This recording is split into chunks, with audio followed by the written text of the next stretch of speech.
வாங்க மக்களை நல்லா இருக்கலாம். இப்போ முதல் பிரியாணி எப்படி செய்யலாம் பார்க்கலாம். சூப்பராக செய்யலாம். கறி எடுத்துட்டு காலையில் தயிர், தக்காளி ஒரு 4 பழம், பச்சை மிளகாய் 4 கரம் மசாலா எல்லாத்தையும் எடுத்து நல்லா கறியில் போட்டு கரைஞ்சி வச்சுருக்கோம். நம்ம ஒரு மணி நேரம் கறியில் ஊறட்டும். புதினா, கொத்தமல்லி, பச்சை மிளகாய் எல்லாம் எடுத்து வச்சு கறியிலேயே போட்டு கரைஞ்சிருவோம். கறியில் 4 வெங்காயம் எடுத்து வச்சு கடாயை தட்டி வச்சு ஊற்றி நல்லா வதக்கிக்குவோம். வெங்காயத்தை ஒன்று வதக்கிட்டு நம்ம ஊற வச்சிருந்தோம்னா 1 மணி நேரம் அதை கட்டியில் போட்டு நல்லா வதக்கும். கறியை நல்லா வதக்கின பிறகு இஞ்சி பூண்டு கறியை நம்ம போட்டுட்டோம். கொஞ்சம் போட்டு நல்லா வதக்கிருக்கோம். பனஞ்சு வச்சுருக்கோம். இப்போ கொஞ்சம் தண்ணி ஊற்றிங்க கறியில் நல்லா எண்ணெய் பிரிச்சு வதக்குங்க கறியை வதக்கிட்டு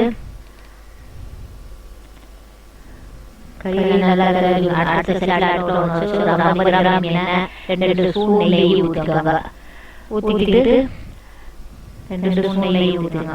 50 கிராம் எண்ணெய் 2 ஸ்பூன் நெய், பட்டை, கிராம்பு, லவங்கம், இலை எல்லாம் போட்டுட்டு 1,5 லிட்டர் தண்ணி ஊற்றுங்க. அந்த சட்டியில் 1,5 லிட்டர் தண்ணி நல்லா தண்ணி கொதிச்சு வரும்போது 1,5 லிட்டர் தண்ணி ஊற்றிட்டா தண்ணி கொதிக்கும்போது அரை அரிசி ஊற வச்சுருக்கோம். நேரம் அரிசி நல்லா தண்ணியில் கொதிக்கிற தண்ணியில் நல்லா வேகும். அரிசி வெந்த பிறகு இந்த அடுப்பில் கறி வச்சுருக்கோம்னா நம்ம எந்திரிச்சு பாருங்க நல்லா அந்த கறியில் கறியில் அள்ளி போடுவோம். பாதி அரிசி கறியில் அள்ளிட்டு பாதி அரிசியில் வைப்போம். கறியும் பாதியில் வச்சுக்கலாம்.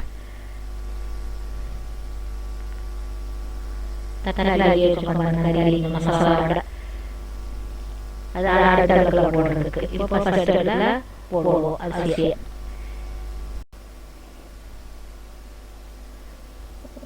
போட்டு 2 கறி அது மேலே போடுவோம்.